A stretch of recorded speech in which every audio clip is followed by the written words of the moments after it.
And we are live. My name is Nico Lagan, and I'm too conservative for the conservatives. My co host, which is late, Rob Ambrose, is not woke enough for the liberals, so we are the Political Orphans. Here are the top stories of the day. Mainstream media is having a meltdown over Jimmy Kimmel getting fired yesterday. But do you remember what they said about Don Cherry? Liberals are set to table a new bill that will define what a hate crime is. A man got fired $180 for waving a Canadian flags 2 days ago. And today at 8:30, we have Iranian-born former MPP for Carleton, Ottawa, Ontario, Goldie Gamari joining us on the show. So get your comments ready because the show starts now. What's going on, man? What's happening, brother? Had to yeah, sorry I'm a bit late. I had to just finish drive my kid home from work. What did you have did you do a little bit of a reboot or what? You know what, man? This whole week my laptop has been acting up like I had a call. That's weird, but ever since I had a call with a whistleblower 3 days ago, seems like everything that Really? has to do with my laptop is very shaky, but it's probably just a coincidence. My screen's 2 seconds ago. I have three screens, right? Boop, boop, boop, boop. They're all flashing for no reason. I've never had that problem. It's conspiracies. So yeah. Fun Well, I times. mean, we got we're here bringing you the important stuff from the trenches, folks. We're fighting the forces of Yeah. evil. Yeah, I Um, guess so, huh? Greg Guess so. Rosfat. So yeah, I heard this. The ostrich cull is going to start this Saturday. Why? These people are monsters, man. Leave the fucking Uh, ostriches alone. you know what? Since you guys are talking about, funny enough, I record every Wednesday with David Creighton, right? And David Yeah, yeah, Creighton yeah. is very close to the daughter of the owner. So the one, the blonde girl you always see in interviews talking about the calls. So she's very close with David Creighton. And yesterday he showed on the show, we showed a video of helicopter hovering during the night above the farm, flashing massive lights everywhere. In the middle of the night, it's really messed up. I have the video somewhere. And That's wow. and they're doing that. He believes that they're doing that because they're trying to scare the people that are there. Because supposedly there's still like 40 people sleeping there every night. There's still a bunch of people that have been with the ostriches ever since. And I was texting with David Creighton today, and he sent me this. So he basically says this is an urgent message from Katie Pastney and Universal Ostrich Farm. Last stand, Universal Ostrich Farm. It seems that we've been giving notice the killing of nearly 400 healthy, thriving ostriches could begin Saturday, Sunday, or Monday. So to answer you guys' question, I got it from the mouth of the guy that knows them personally extremely well. So it seems that it might be happening over the weekend. So I don't know why they're doing this, man. you As know Jim says, exactly why they're the doing government is it. Just being stop pricks. lying to Leave yourself. the goddamn ostriches alone, guys. For fuck's sakes. You It is. know exactly. You just need to stop being such a fucking liberal for a second and start to understand that the reason they're doing that is because they don't want more of those ostriches. They want us. It seems like since, especially since COVID, they want us to remember that having a healthy immune system will bring immunity, group immunity, right? But they want us to Yeah. remember that. They want us to believe that group immunity is only possible through vaccination, which is absolutely bullshit. Obviously, those ostriches are the perfect example. And I remember during COVID, I gave thousands and thousands of hugs to other people that weren't vaccinated. You know how interesting that is? I didn't get sick. You know why? Because I fucking take care of my health. I have a strong immune system, and I ate dirt when I was a kid.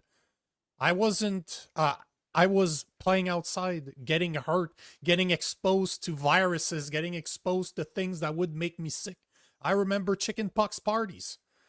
So this whole thing is bullshit. They just don't want those birds to be out there reproducing. They don't want us to remember that there is such a thing as herd immunity, a natural herd immunity. Yeah.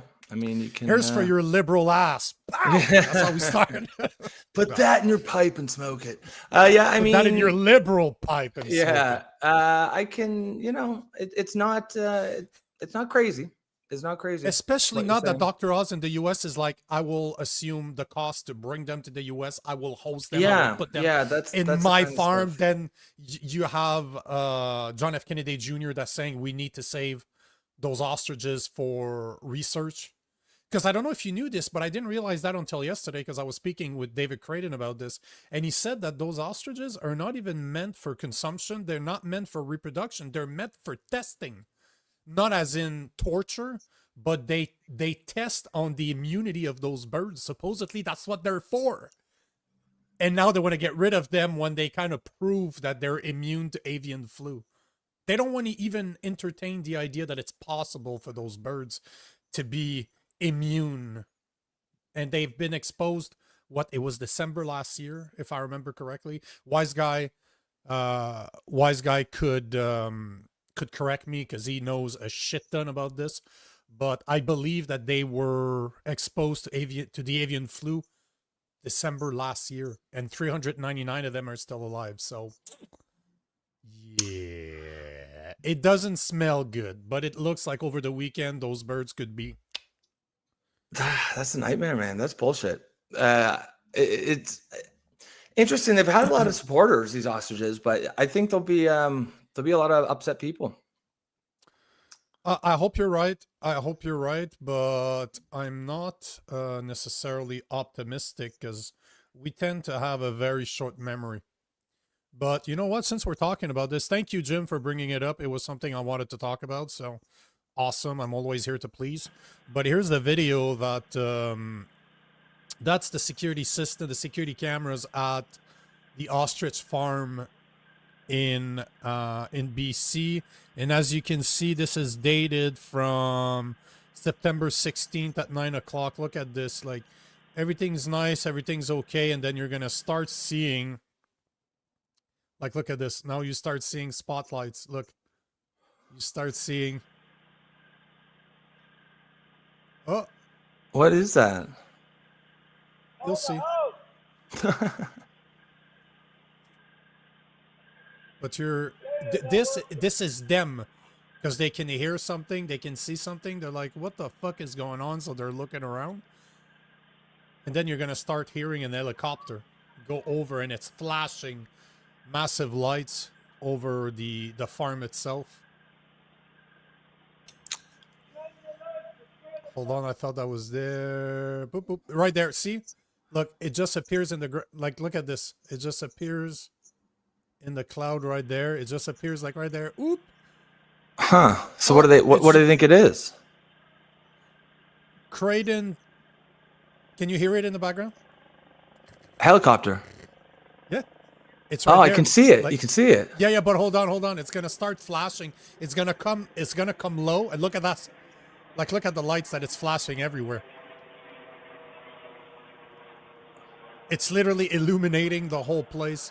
So Creighton believes that it's intimidation. It's really just to intimidate the people that are sleeping there, that are still there, so that it kind of scares them and want them to leave.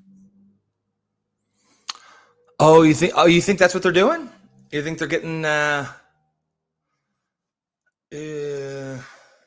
Would that surprise me? No, at all. Because again, I don't trust the government, so no, it wouldn't. Yeah, that's true. It wouldn't surprise me at all, and I don't see a reason. No, that one was not a drone, brother. I've had a lot of drones in my life. I've played with a lot of drones. That was a bit too heavy of a sound for a drone. Drones are not that noisy. They're noisy, but they don't sound the same. They sound hollow. Like, it's hard to explain, but I've played with some really good drones, and they're not that noisy. Plus, to carry a light that size, the drone would need to be massive, as in the drones that the military uses, but I don't know that Canadians have that. I'm not saying we don't, but I don't think we have a lot of them. So, like, I don't get, like, who are they trying to scare off? The people that are sleeping there, there's protesters that have been sleeping there for months Oh, now. There are like 40 of them. wow. So it's like Jeez. the least, because the least people are there, the least witnesses, right? Yeah, I guess so. Is that how they I murder the don't. bird from a helicopter? No. I don't They'll think so. probably have a Like that. vet come in. They'll probably have a vet At come in, I would least, think. at least what I'm thinking. At least I'm gonna go by what David Creighton says because he's a lot more involved in that story than I am. But what he was saying is that it's intimidation. They're not planning to call the birds at night from helicopters. No, They're no, no, just no, no, trying, no, no. in his opinion, which I could see him being right, they're trying to intimidate the people that are sleeping there, the protesters that are trying to save the lives of those ostriches. So you intimidate them, they leave, there are less people there to be witnesses to what they're going to do. Because that's always what you don't want, right? You don't want a bunch of cell phones, cameras exposing what you're doing as you're doing it.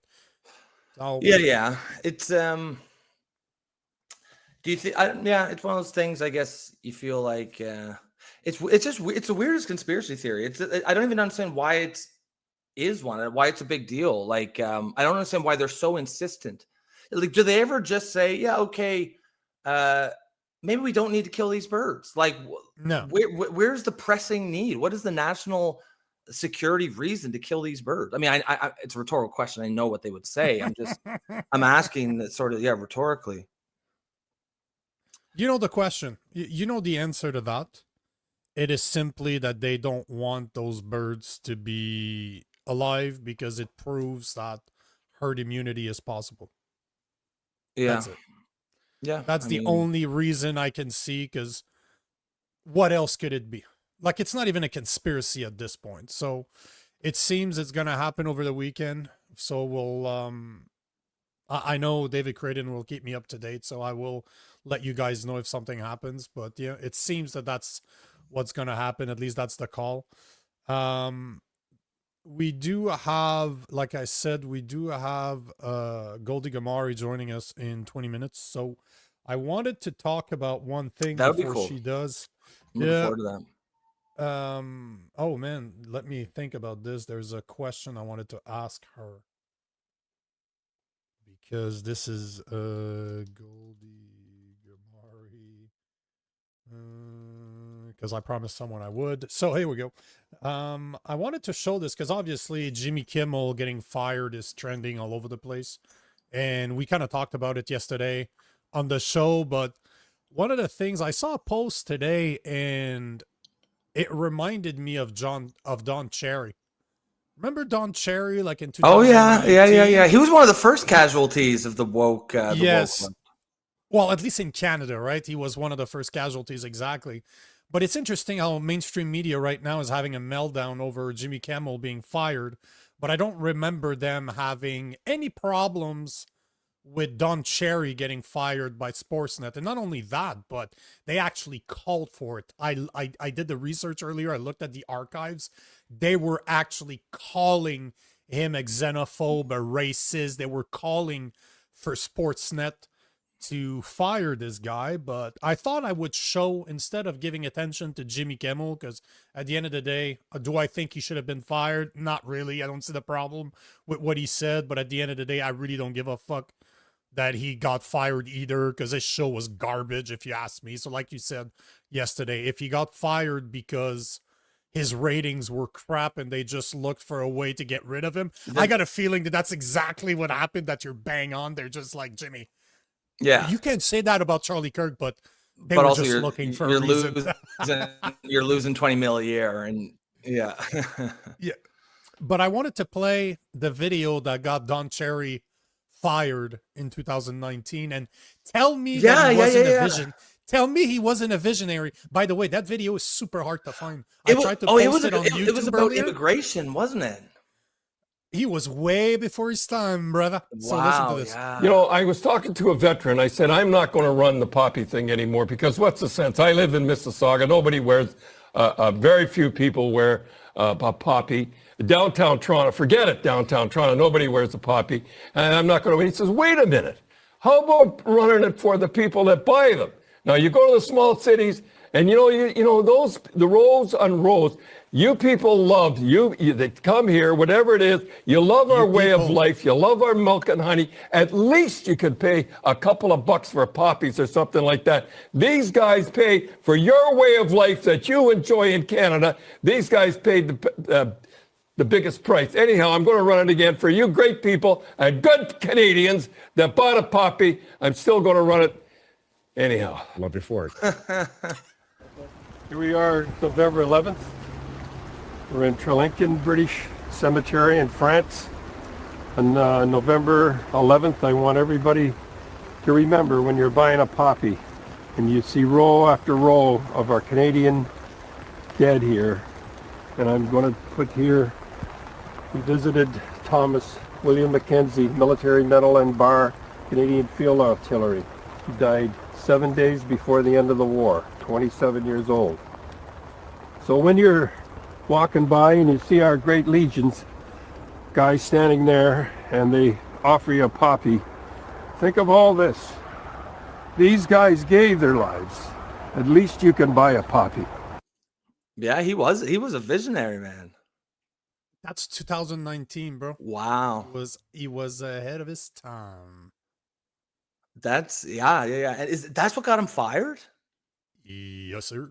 What he just said there is what got him fired. Yet, I look back and I'm like, bang on. I thought he was right in 2019. And now I'm like, visionary, brother. Because I would love to hear what Don Cherry has to say about this now. Because he would probably lose his fucking I should reach shit. out. I mean, he wouldn't come on, but why You know, not? the worst part is that I lived in Mississauga and I know exactly where he lived. Like my ex-wife's family lives in the same neighborhood as him. So I know exactly where he lives. And I don't know if you know this, but Mississauga's connected to Brampton. So he's probably not very impressed because it's really the last 5 years that have become insane when it comes to the open border immigration, right? So if he thought he was pissed off, if he was pissed off in 2019, I can't even imagine how he feels right now.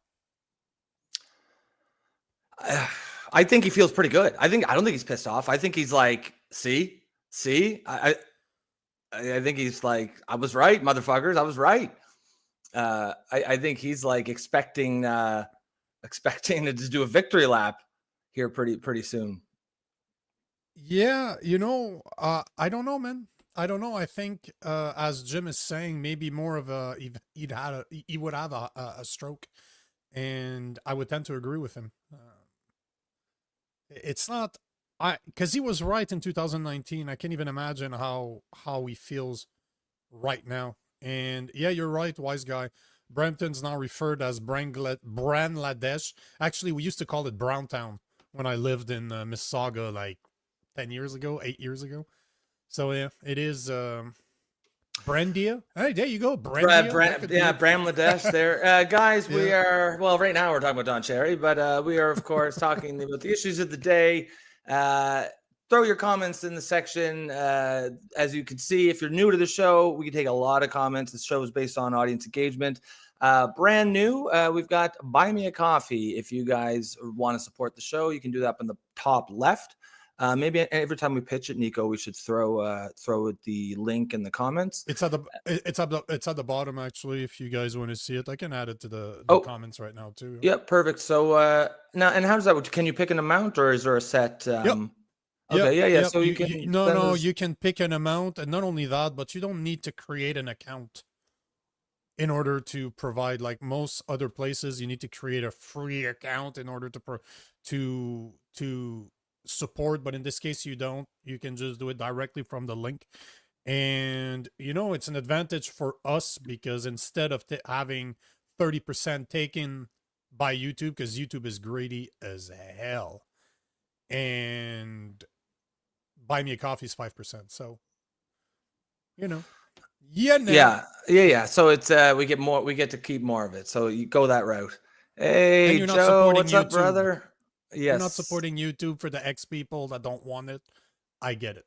But guys, if you're liking what we do, make sure to like, make sure to comment. That applies to X like on X, restream the stream if you're on X. If you're on Instagram, join the conversation here on the YouTube channel.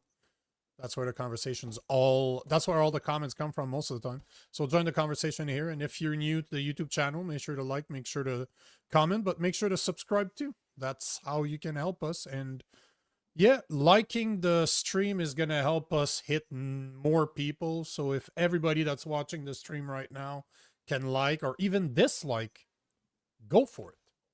We're good with dislikes. To me, I piss As off long as everybody, you- so I'm always used to dislikes. It's fine. Yeah. As long as it's like what's the movie? It's Captain Jack Sparrow. Pirates of the Caribbean. When he's the woman is like, "You're the worst pirate I've ever heard of," and he's like, "But you have heard of me." Yeah, we don't care if you like us or hate us, but give us something. Give us a thumb one way or the other. There's as Joe said, no such thing. Yeah, that's Nope. right. That's right. All right. What should we move on to the next one? Yeah, Goldie should be here in a minute, but in case you know what, let's talk about this one. This one is gonna be a quick one, but what the fuck is happening in Canada? So Chris Dacey from Dacey Media. Yep. Guy as always in the Free Palestine protests in Ottawa. Had a podcast with him on Jason Levine's show last Friday, yeah.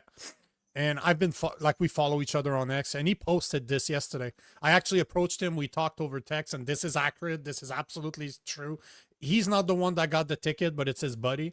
But his buddy got a ticket for waving a Canadian flag in front of the House of Commons 2 days ago on the 16th. So here's the ticket. He got fined $180. The ticket says for disobeying directions given by a police officer. But as per Chris Dacey, he received the ticket because he was waving a Canadian flag. And he confirmed to me that that's the case here. But the flag was being waved at O'Connor and Wellington in front of the House of Commons, not blocking traffic or the sidewalk. The area that Danny was waving his flag most of the day yesterday. So we are now in a world where Canadians are getting fined $180 for waving a Canadian flag. But here is what I wanted to highlight, because that same corner is the same corner that Free Palestine uses all the time for their protest. And yeah, so remember when Free Palestine intervened in the Pride event in Ottawa? Like they shut down Pride in Ottawa. Mm-hmm.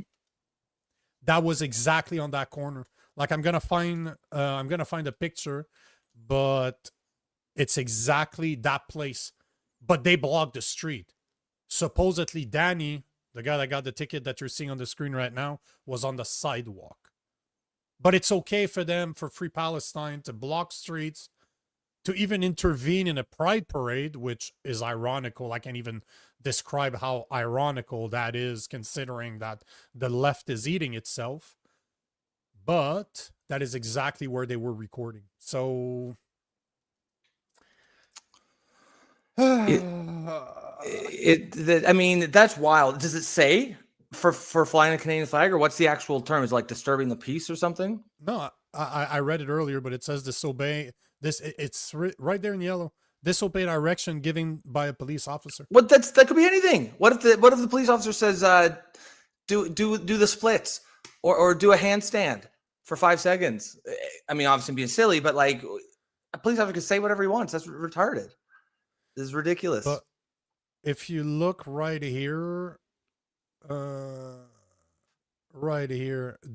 picture right here is the picture of when the Free Palestine protest dissolves after Palestinian. So it's Ottawa Pride Parade dissolves after Palestinian demonstration block route. That is exactly the corner where they're talking about, except obviously they're in the street. But right there, that's O'Connor and Wellington. I know that corner very well. I lived in Ottawa for years. But yeah, so it is now, the door has now been opened for. The group Queers for Palestine Ottawa. See, there you go. So this right here, the building you see there is a House of Commons.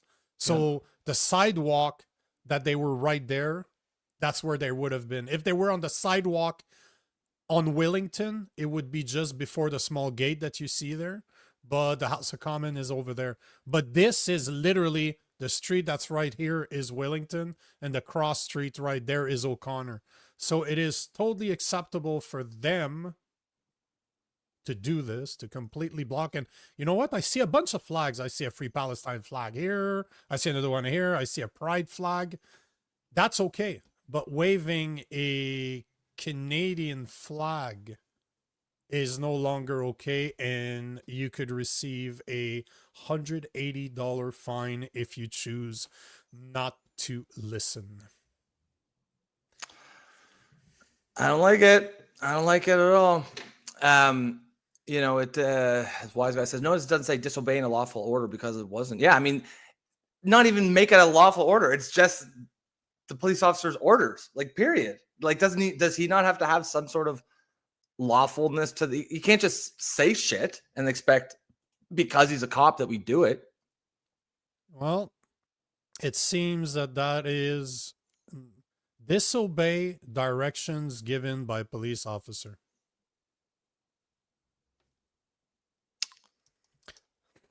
I did not know that was a crime, because that could be anything. That is wild, man. Yeah.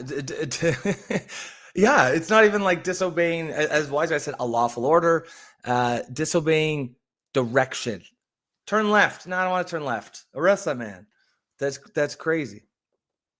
Because I'm just like, I'm just looking right now. So here is the definition, right? So I just Googled disobeying directions given by a police officer. So when is disobedience illegal? Criminal code offenses in Canada: willfully resisting or obstructing a police officer in their duty is an indictable offense under the criminal code, which clearly waving a flag is not the case. Fleeing a police officer, clearly that's not what he was doing. Failure to provide documents, like drivers are required to provide documents like their license and registration when requested by an officer. That's it. That is the definition. So it seems that officer used it as a catch-all. Just whatever. He didn't listen to me, so fuck that guy. I'm gonna give him a ticket. So $180 ticket. And it's funny because I didn't realize that we did that in Canada. I knew that in the US they do that. Like you have a chance to pay right then and there for the ticket, and it's gonna be less. So the fine is $150 if you pay it right there. If you don't, it's 180. But like Chris Dacey said somewhere in the comment, he's like, we're gonna right there. He's like, so 180, 150 if you admit guilt and pay it right away. We're going for option 3. So obviously they're gonna find a lawyer, and they're gonna for $180. That's crazy. You know, Wise Guy says you do not have to obey an order unless there's a lawful order, and that's correct. Lawful order is a legal term, right? Like it means a cop has. If he tells you to pull over your car, that's a lawful order. If he tells you to do the chicken dance, that's not a lawful order. You can't do it. You can't force it. No. So, yeah, Joe, is that Canadian law disobeying the police? Yeah, just being bad boys and girls, not you know. And at first it was going in the woods, and now it's not listening to the police, not listening to the to Big Brother. But that's how it goes, eh? It seems that I don't like the direction of this country, especially not when certain groups are more favored than others. Like we say all the time, certain animals are more equal than others. And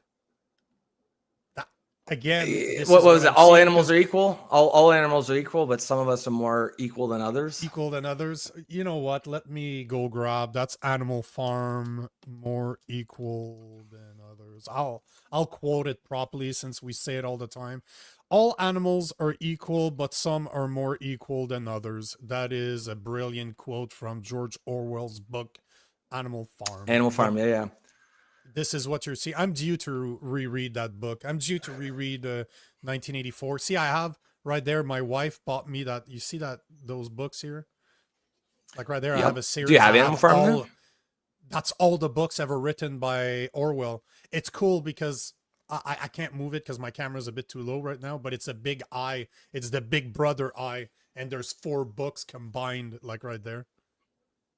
So I'm due to. Oh, that's I cool. don't even, That actually is really I cool. I didn't even notice that. I don't even read those books. I have all of his books in single edition because this one I just love the way it looks. I've never read those books from these books. I don't want to like, you know, when you read a book, you tend to mess up the pages. I'm clumsy. I'm gonna drop something on it or I'm gonna fuck it up. So I don't want to do it. I like them too much, but I don't like where the country's going, man. But at the same time, I don't know what's going on with our guest. Maybe she forgot. Maybe she's late. I'll run a quick story. Yeah, And yeah. if she doesn't show up, we'll go to the main story of the day, because this is one that I was actually really surprised by. That news actually really surprised me. But at the same time, it kind of goes against what we just saw. So we just saw somebody in Ottawa getting fined $180 for waving a flag in a place that you were not supposed to wave a flag. And, you know, I talked on this show about the buyback program, the gun buyback program that the federals are trying to push on us. Mhm. Turns out that the OPP is saying, hell no, we will not be doing any of your work. We're not doing it. So this was in Parliament yesterday, but Rob Moore from the Conservative Party had this to say to Safety Minister Gary. I can't pronounce his last name. Mr. Speaker, if anyone has an interest in taking dangerous guns off the street, it's the police. But in a stunning indictment of the Liberals' gun confiscation scheme, the Ontario Provincial Police have just told this government they will not participate in their ridiculous gun grab. The OPP know what we've been saying all along, that spending hundreds of millions of dollars to confiscate the property of law-abiding Canadians will not make our streets any safer. Today, the Liberals have the opportunity to do the right thing and put an end to their catch-and-release justice system. Will the Liberals stop obstructing and support our motion to keep violent repeat offenders off our streets? The Honourable Minister of Public Safety. Mr. Speaker, on April the 28th this year, Canadians gave this government a mandate to ensure that guns are off our streets, including continuing and completing the gun buyback program.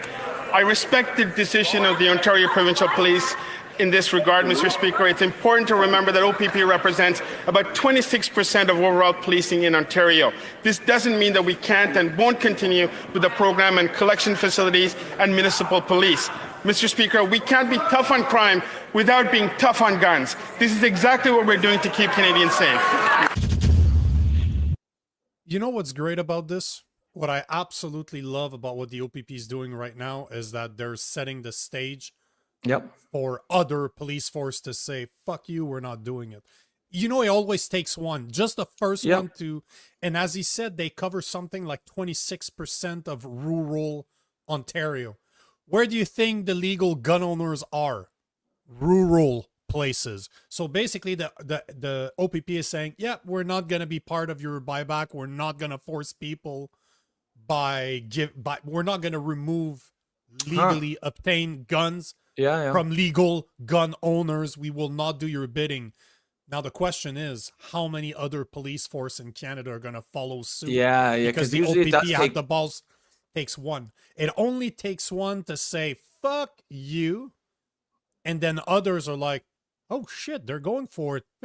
Same thing here. It's always the way it works. So hopefully we see other police force throughout Canada do the same thing. Obviously, the RCMP is not going to do that. It's federal. But luckily, I'm hoping that other that other. Yeah. RCMP is definitely not. Police- They definitely will not. No.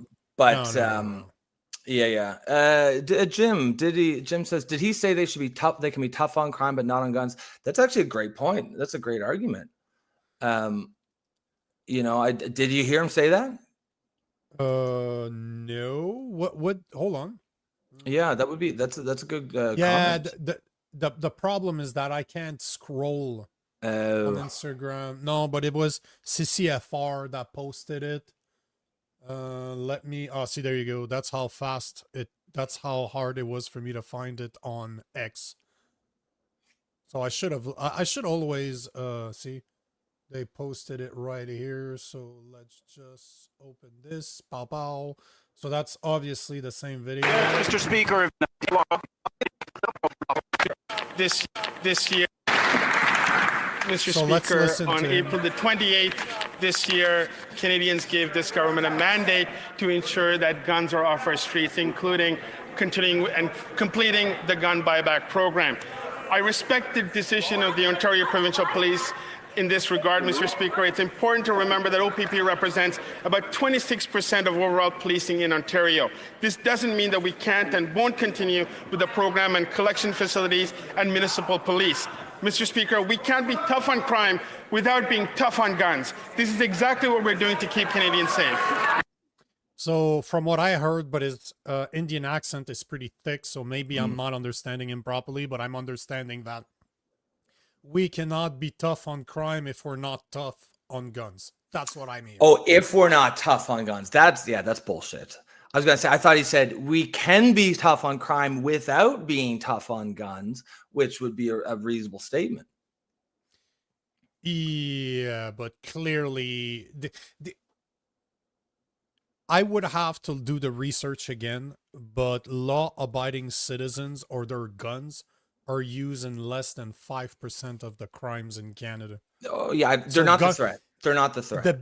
The big threat is illegal guns coming over the border from the US. This is where most of the illegal guns come from, is from the US, not from here. And as I've said multiple times on this show, guys like me that have a gun license, our names are ran through 2 federal databases every single day to make sure that we did not commit a crime, because if we did, they're going to come for our guns. In order to get guns in Canada, you are vetted. You need to be trained. You need to get certifications. And one of the things that the people giving the courses, they won't tell you that, but I know multiple guys that actually give those courses. I will not name names, but it is part of their mandate to look at people and to understand why they want guns. Why are they so interested in having guns? Because they are the first line of defense against giving guns or giving a permit to somebody that should not have those weapons, right? So the people that are giving you your non-restricted license, your non-restricted course, your restricted course, are also there to make sure that you're sound, that you're not crazy, that you're not trying to obtain a license to buy guns to kill people. So, you know, at the end of the day, this has nothing to do with public safety. This is about getting guns out of the hands of the people. People like me are not the people committing crimes. The people committing crimes are called criminals, and they don't obtain a license. They get guns that are from the US or from the streets, not from a store like I do. So this has nothing to do with public safety. That has nothing to do with lowering the crime rate, because if you wanted to lower the crime rate, you should allow guys like me to carry guns, to have permits to concealed carry. I guarantee you, if criminals out there started to notice that, oh shit, that guy got shot, that guy got shot, that guy got shot, and you know what happened? Nothing. They took the body away, and the citizen just, high five, we're gone, you got rid of a criminal. The crime would do this. Well, yeah, I mean, in theory that works, but like you start deputizing a bunch of citizens to go around shooting criminals. I'm not saying that you deputize them. What I'm saying is, if you do a home invasion. Oh yeah, yes, 100%. That's what I'm talking about. Yes, because I remember there was a video. I get what you're saying.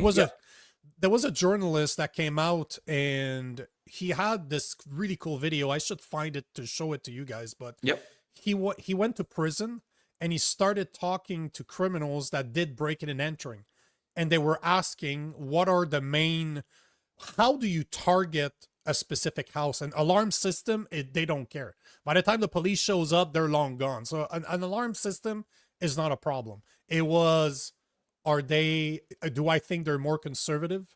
Do I think they have guns? And do they have a dog?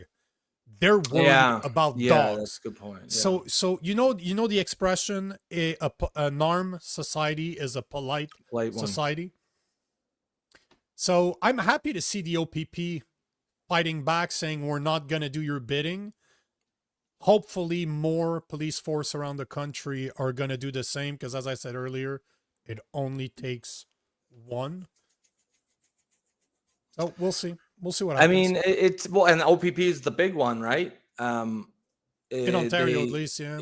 Yeah. So it certainly won't touch the RCMP, as you say, but No. I could see it being pushed by a lot of the other non-RCMP police forces around. It'd be like Toronto, I believe, has their own police force. Toronto, they all do.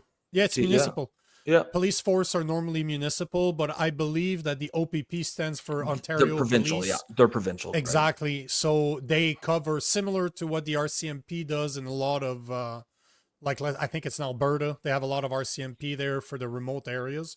It's the same thing with the OPP. So, but I also believe that OPP does highways. If I'm not mistaken. Yeah, that's what it is. They're like the highway patrol. And I think they do like the big picture stuff too, like forensics and like profiling and shit like that. Yeah, because I remember that. I know I've been arrested. I've been pulled over by them. I'm pretty sure it is them that pulled me over before. So, but I just like the fact. Yeah, see, they're talking about linking up with provincial toll programs. So yeah, they're definitely. It's all about vehicles. But I like the fact that they won't participate. And again, maybe they will be inspiring others to say screw you and not to do it. But we'll see. To be continued. Yeah, it'll be interesting to follow this story. We don't need any more crimes on laws on legal gun owners. Period. No, we need less. Yeah. Less. I mean, to me, the debate is, how many should we peel back? Yep, 100%. We can argue all we want about the certifications, and I get the point that you want people that know how to use a gun. I get it. Yep. I get it. We can argue on that one until we're blue in the face. Okay. But if you're vetted, like I was, and when I say vetted, you know that my wife, if I were to redo my license, like let's say I didn't have a license right now, but I were to go for my license. Yep. My wife would need to agree.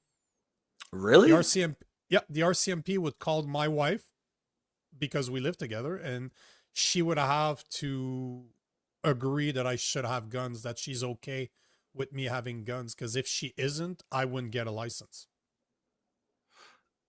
That's crazy. So is it your wife? What if she was the gun owner? Would you need to give her permission? Or is it only from? No, I would imagine that. I don't know, because my wife is not a gun owner. That's my job. But that's an interesting question. But I would imagine that it would be the same, right? That if I didn't have, obviously, if I have my license, they don't need to ask me. Obviously, if I have my license, if she goes for her license, I think we're cool. But see, Jim is saying that. Oh, they called his ex. That's crazy. Yeah. No, but what if she just wants to fuck with you? What if she doesn't like you? Can she say, "Nah, I don't want him to have it"? I can tell you, I've been married before, right? Years ago, and my ex-wife did say something. She's like, because I don't know if you noticed, but in Canada, it takes, at least in Ontario, it was like that. It takes a year. If you file for divorce, it will take you, the judge is going to give you a year to work things out. And then after a year, if it's still, you guys still feel the same, they will divorce you, legally divorce you. But I remember having a conversation with my ex-wife during that time, and she told me, she's like, the divorce is taking too long, so maybe I'm going to tell them that you beat me. So, and bro, I'm like, back then, I'm like 185 pounds with a 6-pack, 8% body fat, and I'm literally still fighting.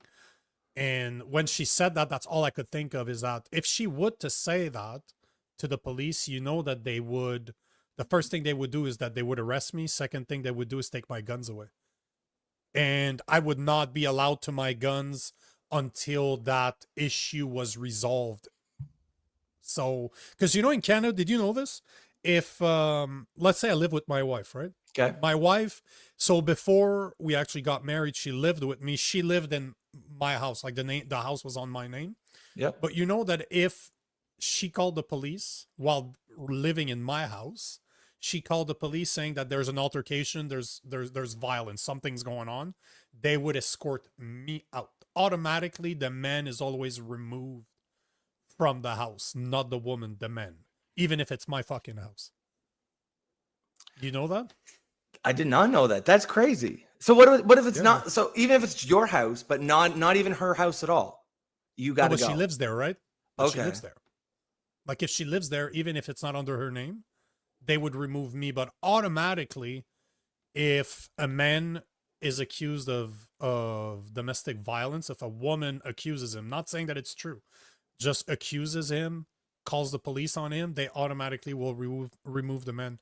And I remember years ago, because I've known this forever, right? I've had some friends that are lawyers, and I tend to ask a lot of questions when I get to be around people that know more than I do on specific subjects. And years ago, man, I was dating this girl, and like second or third date in, we both had a few drinks, and she starts flipping out on me. Like she starts going fucking ballistic. I don't remember what happened, but we were in my house.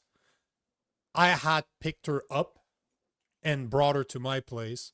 So the first thing I do is I called an Uber on my name to make sure that I had a record on my phone that she left and somebody saw her healthy, unbeaten, healthy.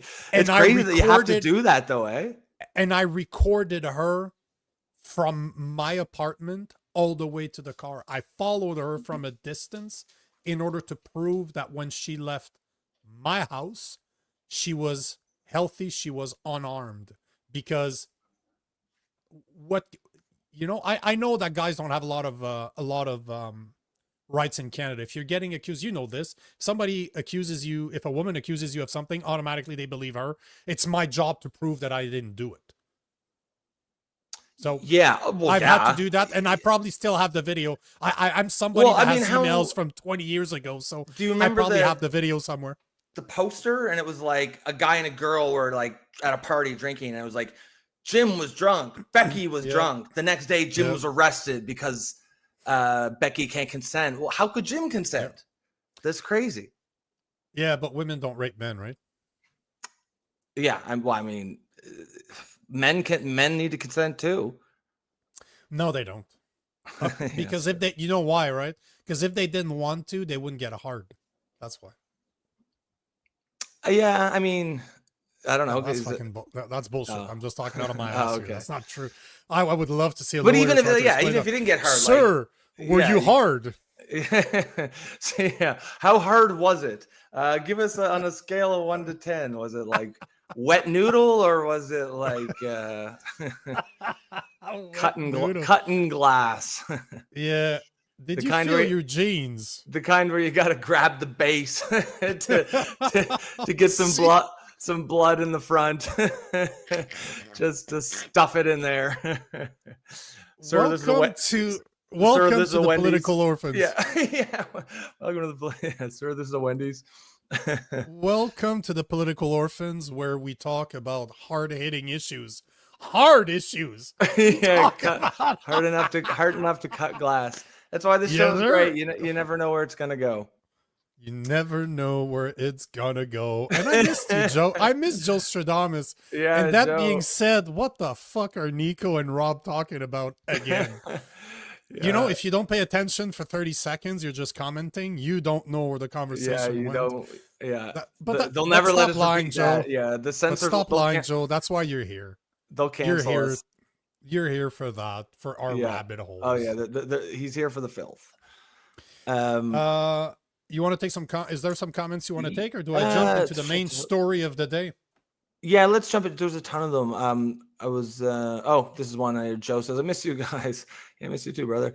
And here he explains why he's being so emotional and gay. He's into his third carbless blackberry cocktail. He's in the sauce again. Joe's Leave in the the barrel. comment again. I don't know why you took it out. Oh, Remove sorry. that again. Give me a second here. Where did that go? I don't know. Joe. I'm yeah. just looking for the guy with cool hair right here. There it is. Into my third carbless blackberry cocktail, boosted by 99 blackberries, watching my beloved Bills and hanging out with the orphans. That's like the gayest shit I've ever heard in my life. I don't know who your beloved Bill is, but no, I'm just kidding. It's probably the beloved Bills. But that has to be the gayest drink I've ever heard, Joel Stradamus. You know, you can say, I can tell you're liberal just by the type of stuff you drink.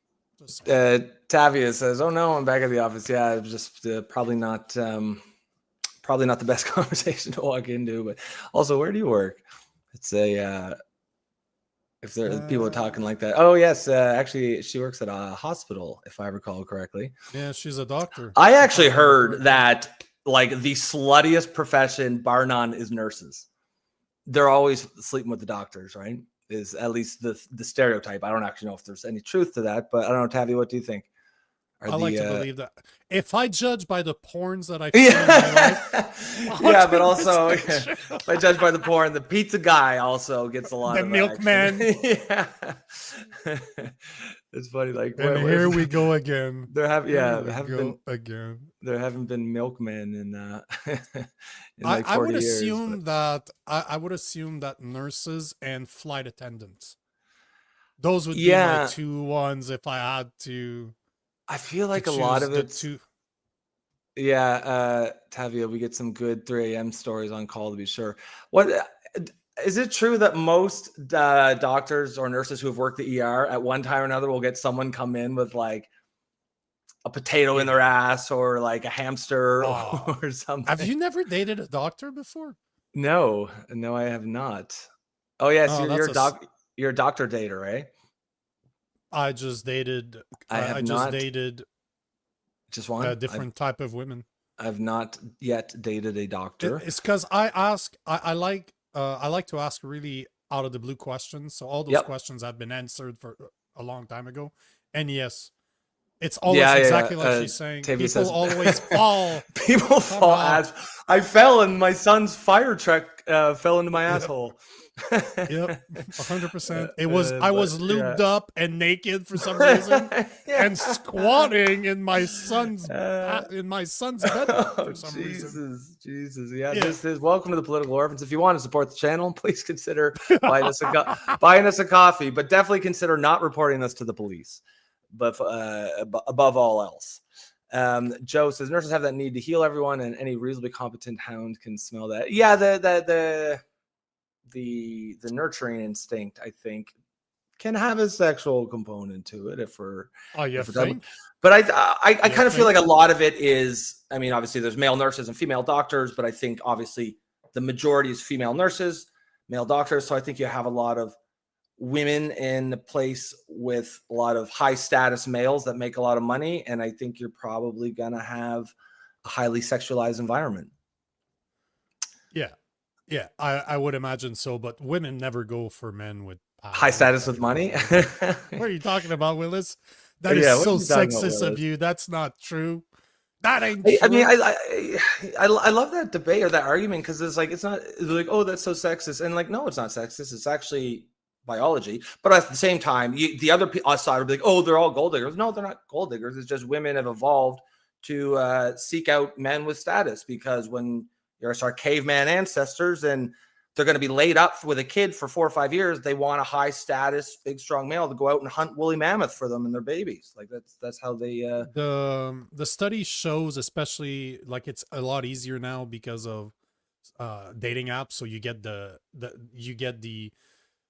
facts and you get the statistics directly from the apps. But if you look at the apps, they say that about 90% of women fight for the 10%. For top 10 to 15%. And it's true. 90% of women fight yeah. for the top 10. So if you go to those apps, about 10% of men get 90% of the messages. It's great if you're in that top 15%. But if you're not, it's not as much fun, I don't think. But same kind of thing. Obviously, the doctor nurse situation, it's real life as opposed to apps. But this is just the human condition at work, human sexuality. Like I tell my son there, I'm like, don't get caught up in red pills. Like, oh, women are gold diggers. Just go out and earn the gold, and then why get mad at the game? Just play it. Be the top 10% of men. That's right. That's right. Just play the game. Don't get mad at the game. Just go out and learn the rules. They say that women look for power and status. Those are the two first thing that they look for. And men normally look for youth and fertility. Yeah. 100%, because we associate youth with being able to have children. Sure. Well, and that's why everything, like every single sexual signal that men and women go has to do with reproduction, fertility, right? When a guy looks at a girl and she's got a great rack, he's not thinking, oh yeah, my babies will suck so well at those, right? He's just like, wow, I'm gonna suck so well. He's just like, that's a great rack. I like that. But fundamentally, that's what's going on in his brain. That's why that sexual attraction evolved, because it is related to it. Same thing as wider hips, birthing. Girls tend to like big, strong, muscular guys, again, because they don't think, oh, that guy's so big, he's going to hunt me so much woolly mammoth steak. But that's where it came from in the first place. The bigger guys were out there hunting the mammoth steaks, and they fed their women. You. Yeah, and protecting them from other men. No one's looking at the little shriveled up like, yes, that's my man. He's going to protect me against. Unless they have a lot of money, then it seems that they always find love. Once successful. Once society and civilization evolved, what status meant shifted to things like money. But back before money was a thing, it was really physical, personal power. Yep. That was status as a man. Have both. Personal power. Well, yeah, if you can have both, yeah. You know what's insane though? I don't remember the exact numbers, but it was something like there's 10 times more millionaires than there are men with a six-pack. Did you know that? Like, the statistics are completely fucking crazy. Yeah, so work on the six-pack then. I mean, yeah, make the mill too if you want, but like really get that six-pack going. What are you trying to say there? You're not going to be a millionaire. That's what I was. Yeah, we're gonna. No, but what I'm saying is, if you say it's a lot more rare to have the six-pack, right? Like there's a lot more millionaires, so you want to always have the more rare thing to offer. If that's have both, yeah, have both. So shall we? It's shifting. I think it's shifting. But yeah, let's move on. I think it's shifting again. They might be talking about men being manly. Oh, that is true. Yeah, I'm assuming that's what she's saying, but I have seen that because I did start creating content around men advocating, like men's rights. Yep. And I still talk about it all the time. The discourse around masculinity is definitely shifting towards, oh, wait, maybe not all masculinity is toxic. Maybe we were doing young men a disservice by telling them that their very nature, their fundamental nature is toxic. Hold on here. Let's take this one. So Joe Stradamus is saying, my 27-year-old stepdaughter made a great point today. When women have their own money, men have to actually know how to communicate to score. Yeah. But at the same time, brother, that's I understand what you're saying, but there's a fallacy in that logic, because often the women that will have their own money will put their career first. And if you look at the statistics, women in their 30s that are childless are twice as likely to have depression compared to women in their 30s that are mothers. So again, I'm not trying to say that women are just good to be strapped to an oven and have children. That's not what I'm saying. But you have to be careful, because there's a difference between making your own money and how does that interact in a relationship. I would not be in a relationship with a woman that only sees her career as the most important thing. I've always wanted a woman that was like my wife, that put her family first. That comes from that's what I want, and I don't think there's anything wrong with that. But she, at the same time, I don't think there's anything wrong with wanting anything, as long as everyone's just communicating about what they want. Tavia says, I think the discourse around masculinity is that you can be a man and create emotional safety. Now you need to have a six-pack of $1 million and go to therapy. Yeah, and like that first sentence you said, if that, when that is the discourse, I agree with that. You know, to me, that's a healthy discourse around masculinity. Sometimes, and I think any man who's been alive for the last 10 years will understand that sometimes that isn't always the discourse. So sometimes it actually is just masculinity itself that gets demonized. Certainly not by everyone. All but the time. All the time. Yeah, it is a thing. But like what Tavi discusses here in this topic, like if that, when the discourse is that, I completely agree with that. You know, the thing about most individuals that never been that ripped, that don't understand what it takes to have a six pack, has nothing to do with the image. At least I never did it Dedication for the image. 100%. If I see somebody that is in great shape, I understand what he does every single day of his life. Like there was a picture of a guy the other day. He was probably 8% body fat, shredded, like 10%, let's call it 10%, had really in good shape. And he's like, picture from this is when I was super dialed in on my diet. This is a picture of me 2 weeks after while cheating every single day. He probably gained 5% to 10% body fat over 2 weeks. People don't understand how easy. Oh, bro, if you start, you know, when I fought down from about, in 3 weeks, I would lose about 25 pounds. Not in 3 weeks, in 8 weeks, I would lose something like 25 to 30 pounds. I would go from about 200 to 170. Give or take, right? I could gain 15 pounds overnight, just by starting to eat carbs. Just my weight's done. I don't care. I just start eating. Guys can take, there's some guys who that do will gain bodybuilding shows, but the next day you see them, they're 20 pounds heavier. Yeah. So yeah, man, again, one other rabbit hole. Well, I grew up pretty skinny. I was a skinny kid my whole life. And around 25 is when I started to put on some muscle. And there's a distinctive difference in the way women approach you and respond to you when you have some muscle on than when you do not. And anyone who says that's not a fact probably has never had muscle put on. The funniest part is that it doesn't just work with women. It's very intimidating to men. Yeah. Oh, well, that's the biggest thing. I know it's it's easier to get women, but it's how men respond to you. When you're a skinny kid, the guy in the bar steps on your foot and doesn't even blink twice. Now he steps on your foot. Oh shit, I'm sorry, man. You know, can I buy you a drink? But that's what's funny, because now I've gained about 30 pounds over the past two years because I'm not a homosexual vegan anymore. Yeah. And you can see the difference right away. You're just a homosexual non-vegan now.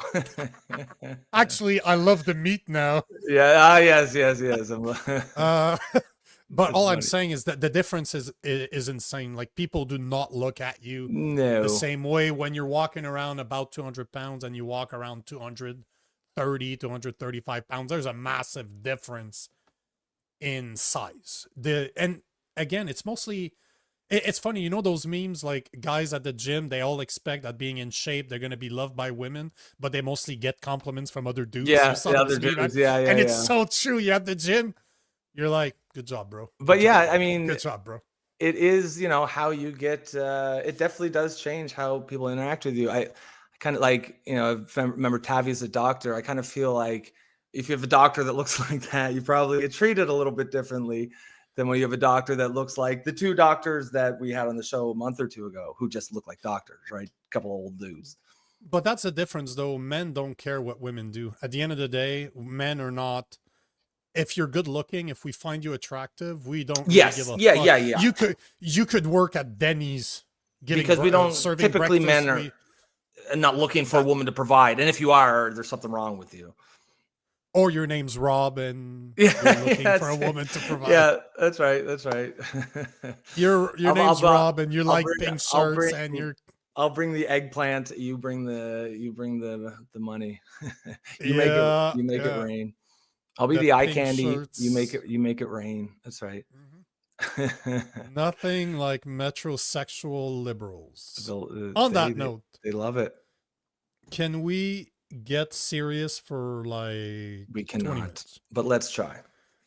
No, but this one I'm actually worried about, like, in all seriousness. I talked about this week where there was the liberals were going to drop or to be introducing a new bill in Parliament this week. It was supposed to be done on Tuesday, at least that's what the reports were saying, to talk again, like to kind of put some protection for religious groups, like Sure. religious institution. And I made a point after showing the video from CBC where, I'm very curious to see what they're going to be calling, what they're going to be defining as a place of worship. Remember? I got an email from a prominent lawyer today that I will not give her name because I didn't ask if I could or not, but she was basically saying that it will be dropped tomorrow. So the bill that we're talking about will be seen tomorrow. But as you will see in the National Post article that I'm going to show in a minute, it is no longer just about religion. It is about identity group as well. And thanks to Mr. Craden for sending me this video, because I could not find, like, Sean Fraser, which is our district attorney in Canada, like he's the guy that's responsible, our Minister of Justice, if you will, but the equivalent of our district attorney in the US. He mentioned it a week ago, and this is a small clip, and I'll show you the article, but here is him talking about it. Process. In addition, we want to advance measures that will help address the scourge of hate crimes that we see in this country, including specifically faith-based communities, but also hate against identifiable groups more broadly. He wants to address hate against identifiable groups. What the fuck does that mean? Identifiable groups. Yeah, what- and see, what I put the caption on, right? So he wants Communities, but also hate against identifiable groups more broadly. I'm looking forward to advancing a series. So this is what he said a week ago. It's a super short, it was like a 10-minute conference, but that's when he actually approached it. But here's an article that I found from the National Post, and I don't like it. I do not like it at all. This is not good. I don't like what this is going. This is scary as shit. We're going to see the bill tomorrow, so I guess I'm going to be reading a bill over the weekend. But here's the caption, here's the subject, the main subject of this article, saying Liberals to make it a crime to promote hate against identifiable group by using terror symbols. It also says that to clarify what constitutes hate, the government is also planning to define what a hate crime and hatred are in the criminal code. So so now our government are gonna, I predicted this on the Conservative Corner yesterday with David Craden, that this is what I thought they would do, that they would try to combine hate against religion with some type of Bill C-63, like some type of hate crime bill. And here's the National Post talking about it. But there's a few things I identified right here being one of them. So it's saying it comes as Justice Minister Sean Fraser is preparing to table a bill to make it an offense to willfully and intentionally obstruct places of worship, schools, community centers, which could also include other places where an identifiable group gathers, such as a gay bar and religious college or a daycare.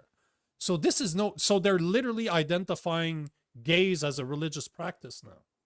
That's very interesting, because we've said this multiple times that the LGBTQ agenda is a religion to a lot of people, right? At least I see it as a religion. But if it goes further right here,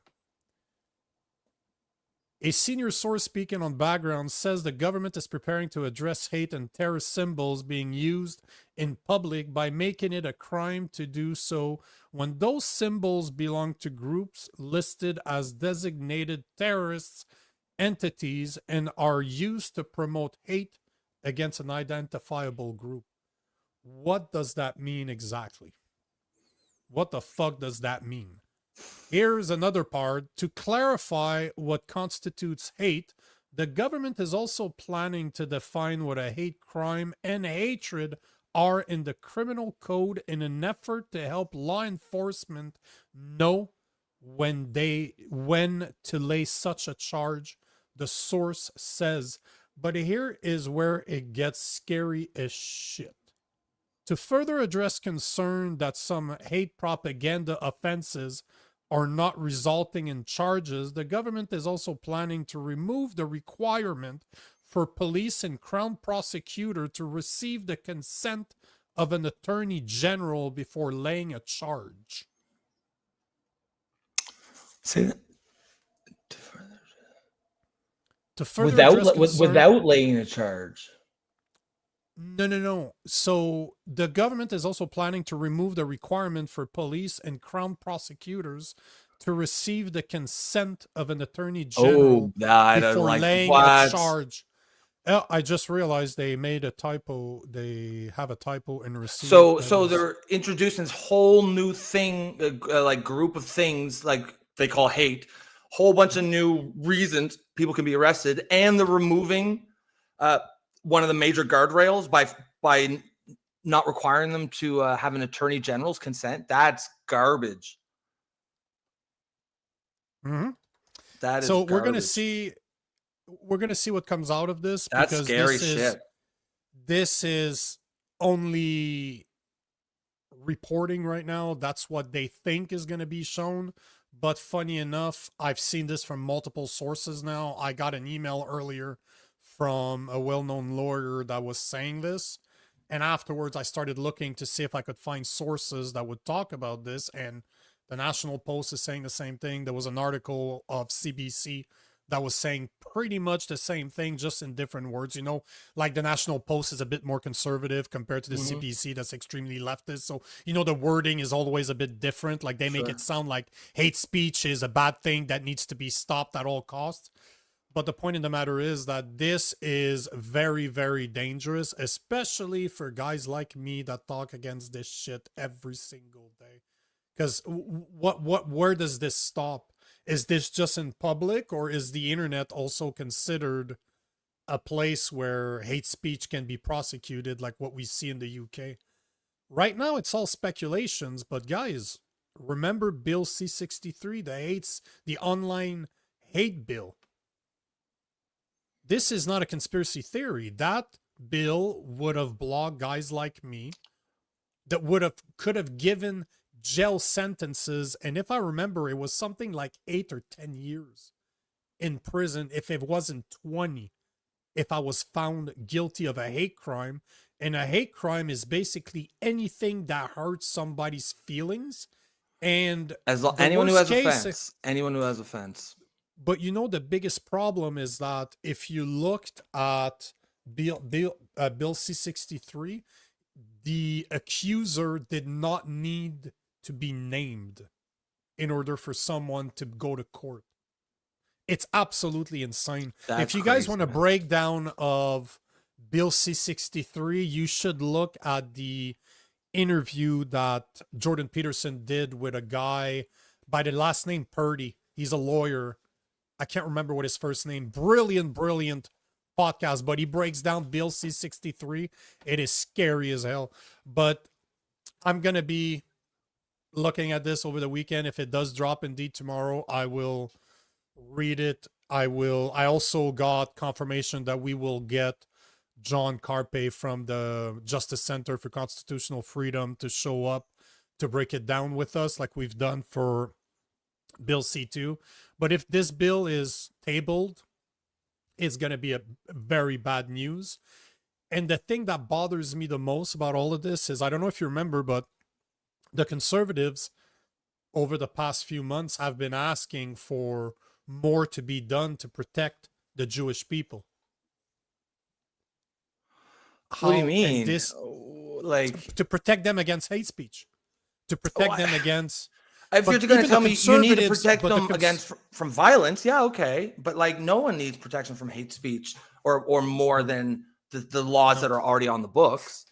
And the problem is, it isn't about actual hate speech. It's just, you know, that these laws are going to be used to crack down on unpopular speech that the government doesn't want you to have. It has nothing to do.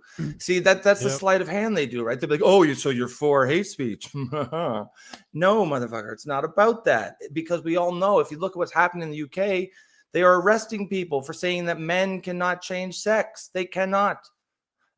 Some men may want to live as the opposite sex because they feel better, but they are not women. Humans cannot change sex.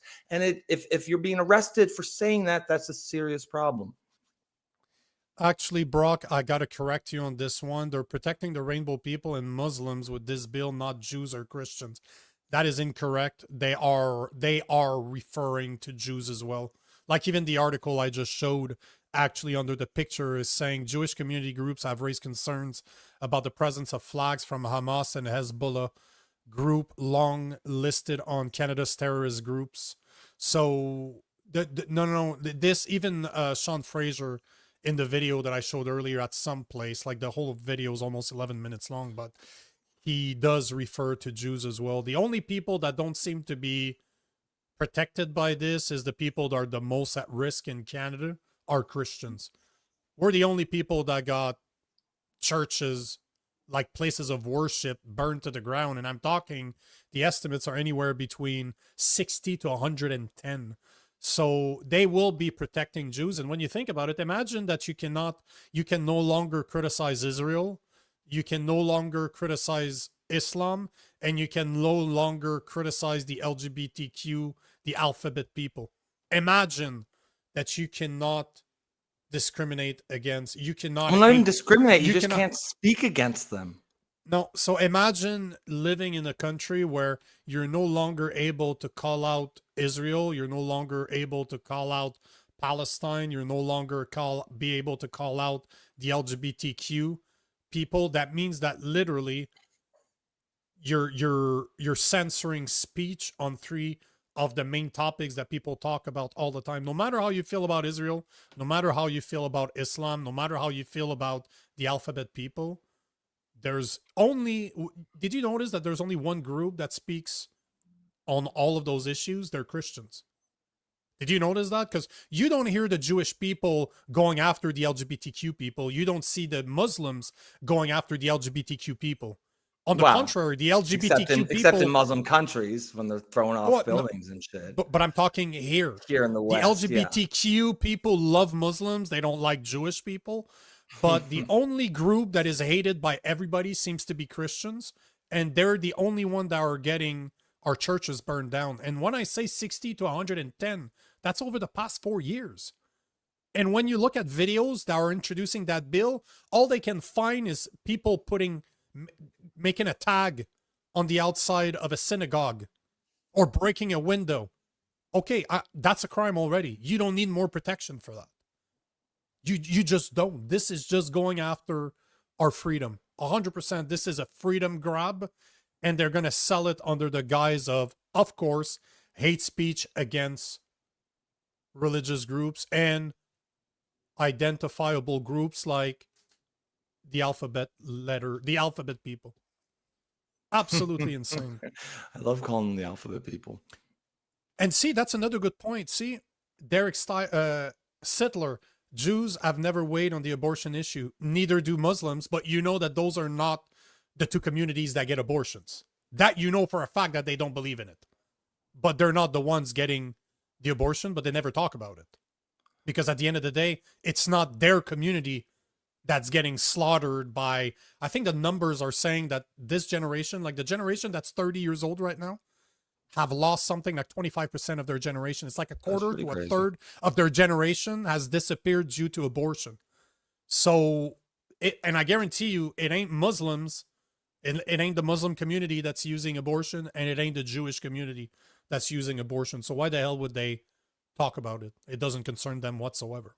But you know that they don't believe in it. You know that. Yeah, it is interesting. Because you're right, they don't really talk about it. I think... Why would they?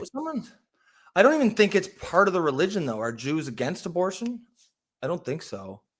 As a religion? I would say so. Oh, are they? Are they pro-life? So. I would say so. That's actually a good question. Are Jews pro-life? Yeah, I would say 100,000 million % yes. Or... I'm gonna check it out right now, but I would imagine that they absolutely are.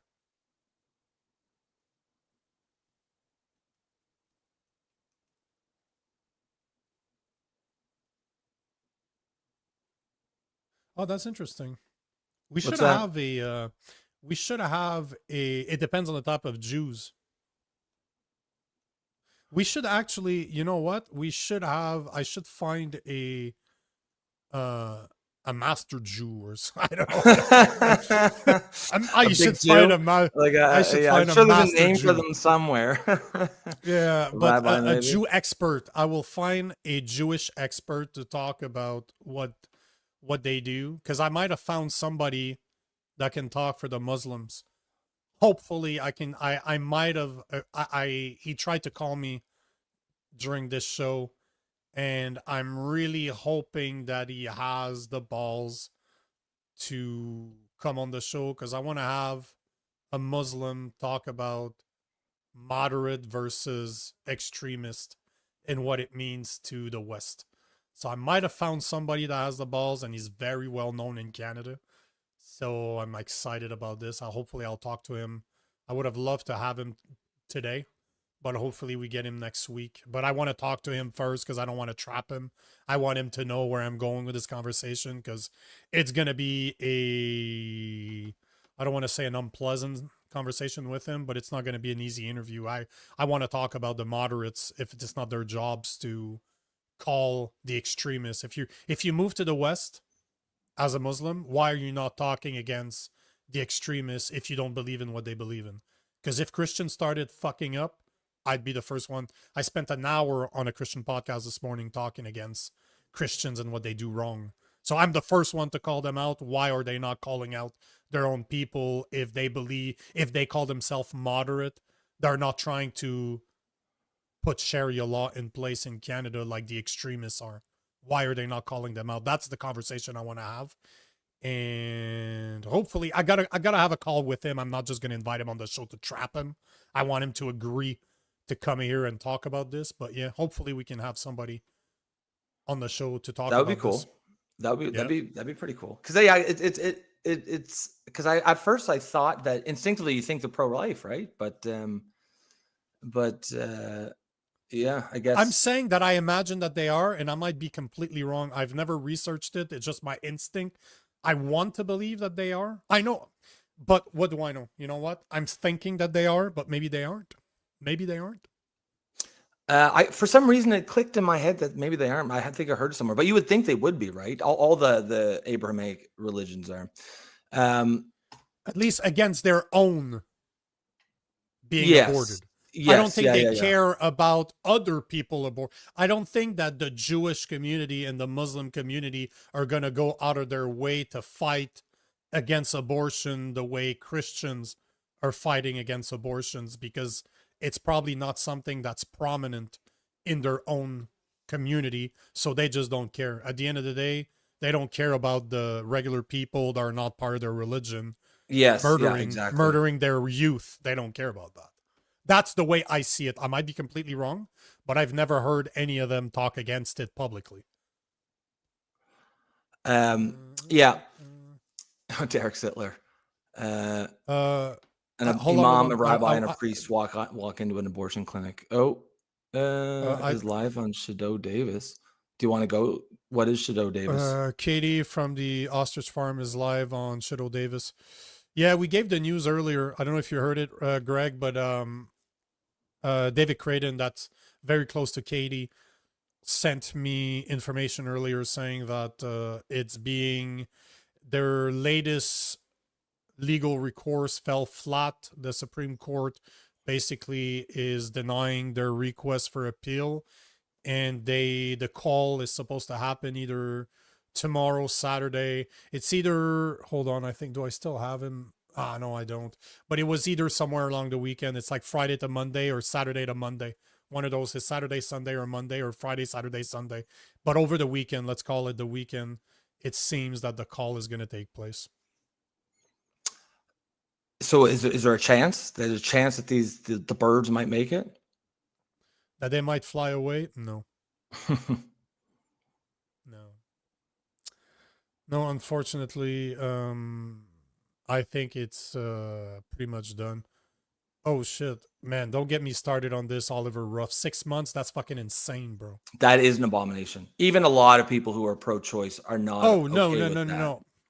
Brother, I heard the heartbeat of my newborn after 3 months. You know, I believe in life at conception. Personally, that's when life starts. It's an abomination. It's murder to kill your to do abortion. To me is murder, absolute murder. If you look at the statistics, I will use the small numbers, like 95% of abortion are done to healthy mothers. So it is not self-care. It is not something that is a medical problem. And the numbers are varying from 95 to 99%. But I always use the smaller number. But 95% of abortion in North America are done by healthy mothers. It is not a problem of health. It is not a problem that they're going to die if they carry it to term. I never address the rape portion. The rape portion, I have no say in this, but this is less than 1% of abortion. So that one, to me, that one I will never, as much as I've heard stories, I've met people that were born from a rape that the mother kept the baby. So I've spoken to those people. What a woman. What a fucking What happened? woman She was raped and she kept the baby. Yeah. And Wow. she kept the baby and raised the child. But that's insane. That is absolutely fucking insane. Like, that one is what a mother. To be able to keep the baby that came out of that type of action from a rape, it's insane. But wow, what a woman to be able to raise that kid, because at the end of the day, it's not the fault of the child. The child did not do anything wrong in that situation. But I don't have a say in that one whatsoever. But all to say that more than 95% of the abortions that are happening in Canada and the US are based by women that are healthy. They just, at the end of the day, they just don't want the kid. For whatever the reason is, they don't want to have the kids. And that to me is absolutely insane. So not only do we need to look at our abortion laws, but one of the things that I want us to deal with in North America is really the adoption process. Because most people don't know this, but did you know that there's more people on waiting lists to adopt children that there are children available for adoption in North America? It's so hard to adopt in North America. It's such a complicated process that most people go overseas. Like, I had a couple that I knew the guy because we trained together. Like, we used to be on the same fight team. He's black, his wife's white. Yep. And in order for them to adopt in Canada, not only did they have to find a kid that was mixed, they couldn't have adopted a full black kid. They couldn't have adopted a white kid because the kid needed to look like his parents. So they had to find a half-breed, like what they would have been able to create if they were fertile. But not only that, but the mother, if I remember correctly, was 1 year. She could come back at any time within a year, if I'm not mistaken. And that's in Ontario, if you guys are wondering. But 1 year, can you imagine raising that child? Now they still have him. Like, they've had them for years. They've had the kid for years. Like, good for them. Yeah. But 1 year, can you imagine that every single day you're worried that your phone might ring saying, yep, the mother is now clean and she wants the kid back and you've been raising him like your own for 6 months. Like, no. So yeah, I want to, in order for us to address the abortion problem, we need to address the adoption problem. Well, yeah, it should be easier as long as you have proper safeguards. And I mean, you know, obviously we don't necessarily feel the exact same way about abortion. I'm pro-choice, but I certainly favor pretty strict limits that are probably pretty early on. Like 5 months, that's is insane. Even past crazy. 3 months to me is insane. Like, you know what I said when I first heard my son's heartbeat at 3 months? I'm like, I started crying. As a man, I'm like, I'm sitting there, I'm like, geez, this is a life. There's a heartbeat. I heard the heartbeat. And this should be part of the procedure. If you are to have an abortion past 3 months, which I don't think they should happen at all. I'm just playing devil's advocate because I'm not fucking crazy to think that we can go from a pro-abortion country to a pro-life country. To do that switch is never going to happen. It's never going to happen in my lifetime, at least in Canada. This is never going to be a situation. But if you want to have an abortion, you should have to hear the heartbeat. you should have to see the life that's growing inside of you in order for you to take notice that that is a life. So Yeah, I agree with that. I mean, I do agree with those kind of things. I think it should be a super informative. I really don't like the blasé attitude that seems to be around it on the left. It's not a minor procedure. It's not just something you do for convenience. Like, it's a serious procedure, and there's serious consequences to it. have you ever seen the videos? Have you ever seen the videos of abortion, what they actually do to the fetus or the embryo? I haven't, no.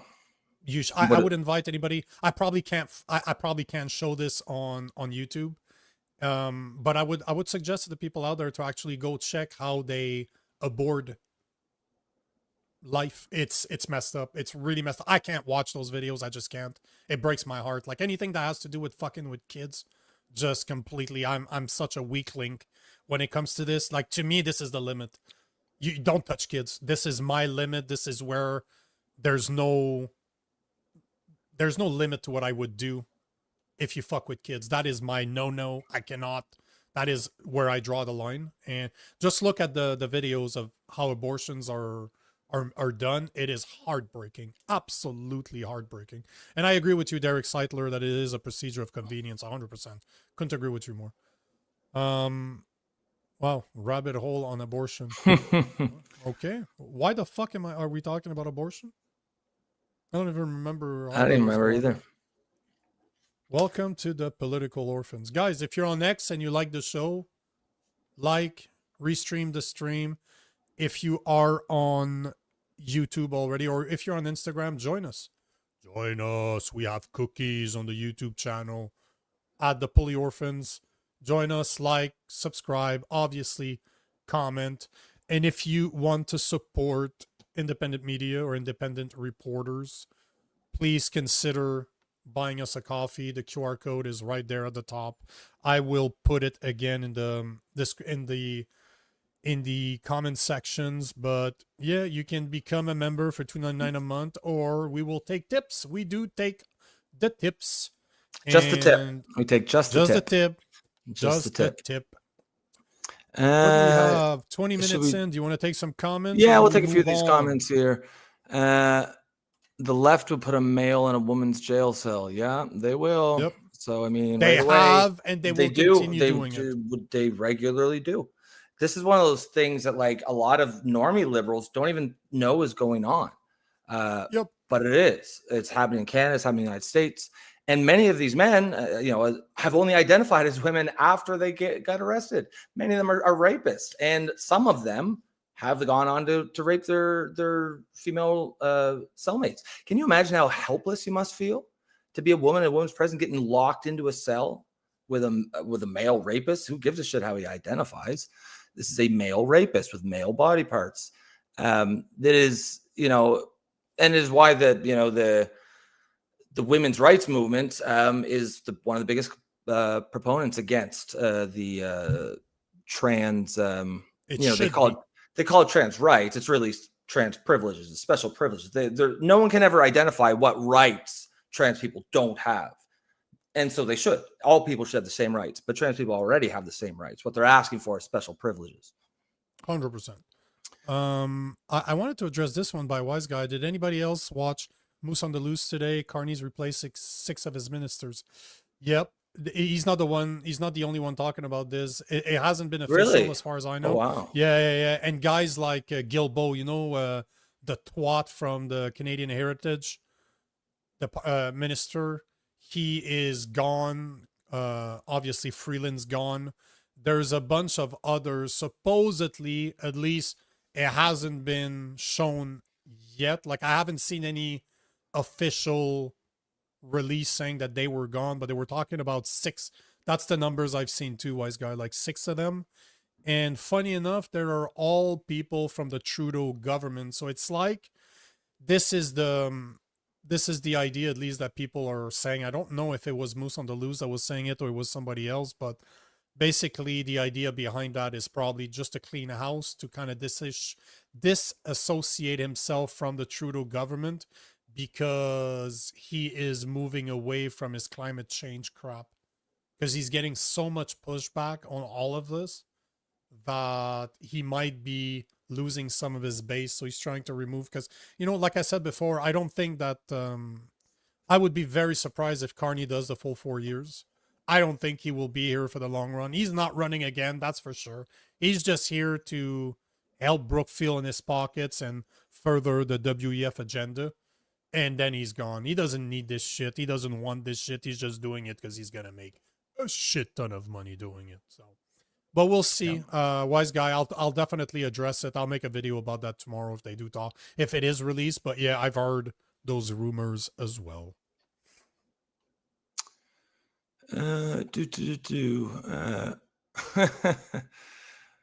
Joe's triggered off his gay drinks. It's funny.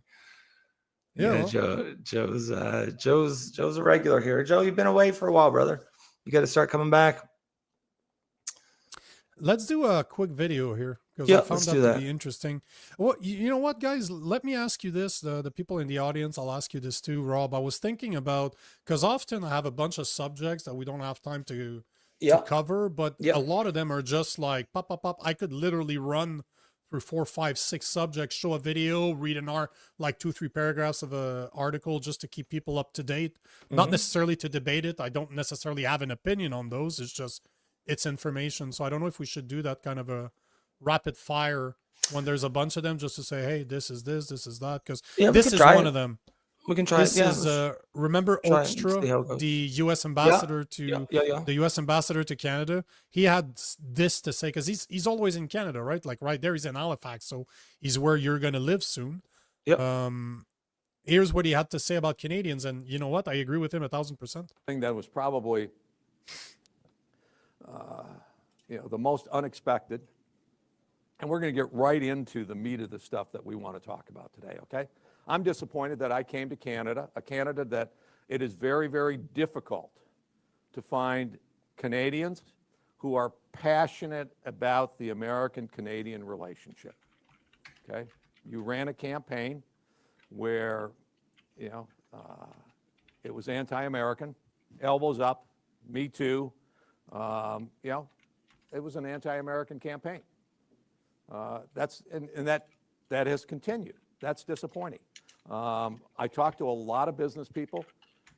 They are passionate about the relationship because they recognize rebuilding ecosystems and rebuilding the kind of economic relationships that we have. As some people talk about, we'll go other places. It's kind of like, that's hard. Plus, this one works pretty well. We've created a lot of prosperity and wealth, high quality, high paying jobs by working together on both sides of the border. Like I said, I'm passionate for it. The business community is passionate for it, but they're not very public about it.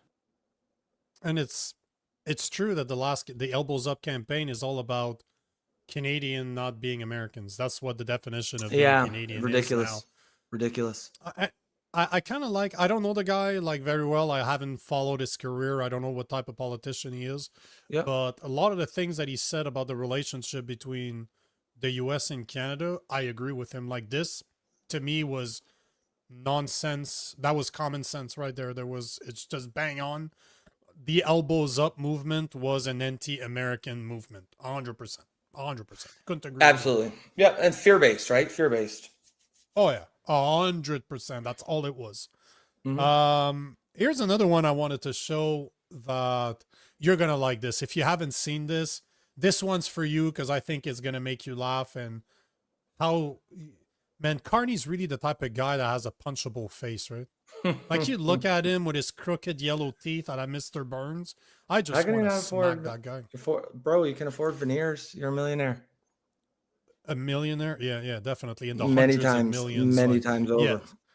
But here's a video of Mark Carney in the question period where he's being questioned by Pierre Poilievre. And he's bragging about the fact that the Canadian interest rate is lower than the American interest rate. Like somehow that's a good thing. Mr. Speaker, I know many things. I know many things. And one of the things I know, the member opposite the Leader of the Opposition, just mentioned interest rates. One thing I know is that Canadian interest rates are much lower than American interest rates. They're lower because this country's fiscal situation is strong, because this government has a plan to grow this economy, and we will keep doing it. We'll keep it. So before I go to Pierre Poilievre's answer, he's basically saying that the reason our interest rate is lower than the Americans is our economy is strong and we have a plan. What's the plan, bro? The Bank of Canada said themselves that they were lowering the interest rate because of an imminent recession in Canada. They don't drop interest rate because it's going well, you fucking moron. Like, Yeah, the economy's not is not doing well. The economy's not doing well. That's Nobody why thinks they're it is. dropping.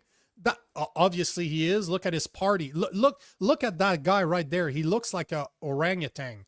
Look, that's the champagne right there. That's the actual what's the fucking term? He's the Minister of Finance. Look at this guy. Like, he literally looks like a dude that's about to eat a banana. Like, it's absolutely insane. Like, look at this dude right there. Right there. Look at him. But listen to what Pierre Poilievre had to say. Speaker, the collapsing economy is bringing down interest rates, but the financial expert doesn't even know what his own deficit is. But another financial expert spoke yesterday. The parliamentary budget officer said the deficit will absolutely be higher because of additional spending. He said he doesn't know what the government's fiscal anchors are because they do not exist. He says the labor market sucks and wages are not going up. These are quotes.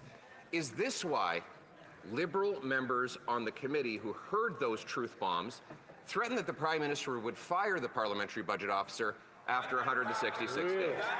Mr. Speaker. So the banker is telling us that the interest rate being lowered by the Bank of Canada is a good thing, and it proves our economy is strong and stronger than the US. That's basically what he's implying. Look how chummy they all are. Like Pierre and Mark, they're all just backslapping each other, and not actually literally, of course, but like they're doing the theater, right? They're doing the theater. It doesn't feel like there's actual real opposition here. This is a comment that because David Creighton writes as per CPAC, right? He watches the question period pretty much. If I'm not mistaken, they have them Monday to Thursday, so he's always listening to them because he writes about them. And that's what he was saying yesterday. It's just a gong show. It is literally theater. Like, we compared it to the WWE. That's what I called it yesterday. It's literally people acting to be outraged, yet they don't seem to address the real problems whatsoever. Like, it's just people don't address them. There's questions coming. Like, there was a politician from the Conservative Party today that was talking about how she was using the same numbers from the food banks that I talked about this week, how 25.5% of households in Canada are struggling to afford food. And people are just like, don't care. I don't care. Oh, you know what? It's not a big deal. We have school food plans. So what the fuck does that have anything to do with being able to buy food at home? Yeah. Like you said, it's just like they're not even really engaged in the issues. It just feels like theater. You don't get the feeling like they're trying to solve any problems. They're trying to make it look like they're solving problems. Yeah, like the WWE argument or like analogy, I think works. Looks like they're fighting, but they're not really if you look close enough. And that's what I'm going to start doing. I think that every afternoon I think it's 11 to 1 or something like that is the time that they run the question hour and the question period. I think I'm going to start listening it because it's normally live on CPAC. Yep. So I think I'm just going to, as I'm working, as I'm doing something else, I'm going to be listening. Yeah, because a lot of those videos come from there. So why not get them at the source? Because a lot of the edits I don't agree, I don't like, so I'd rather be able to do them myself. But yeah, I think it's interesting because I want to see if we do have some leaders, or at least some politicians that are okay. Okay. where Logan says, who quit from the Liberal Party? Did people quit, or was it just like was it cabinet ministers or backbenchers or something? What was No. The 6 that people are reporting on that will quit are all ministers. No. They're not No, they're ministers. Are they quitting the Liberal Party or just the cabinet? The whole No, just like Christoph Freeland did. Wow. They're leaving. Something's going on, man. Something's supposedly going on. Carney is cleaning house. That's what I said. Oh, is he? Oh, okay. So there might be, we don't know why, there might be dissent. Oh, wow. There might be good on him for getting rid of Freeland, though. No, that woman should be more investigated to see if how much money she made by crooked deals behind the scene. That woman should be investigated. I don't trust that woman with a 1,000,000-foot pole. Like, that woman should be investigated. So yeah, we'll see. I will keep an eye on it like I always do, but it's I don't know. I don't think it's been done yet. I haven't seen the news, but people have been talking about it for a couple of days now, that Liberal ministers leaving. And I agree, there were something like 6. Because right now, the only one that we're talking about is Freeland. But I've heard of Guilbeault. I've heard of a couple others that I'm not going to name because I can't remember the list exactly. Yeah. But I wouldn't be surprised if that actually happens. So we'll see. Yeah, that would that's crazy. I wonder what his plan is. Yeah, he's making moves, but yeah, we'll have to wait and see. Logan asked who else it was besides Freeland. I don't think the names are out yet, right? It's just is it Guilbeault. I've heard Guilbeault, and that's the only one I Guilbeault. can remember because I dislike that man. Yeah. But I can't remember what the other ones were. But again, those are all assumptions. They haven't quit yet. They haven't left. So that's behind the scene information. But I've heard it from, I saw the video. Wise guy, by the way, Moose named them all. Yeah. Yeah, but I've seen them.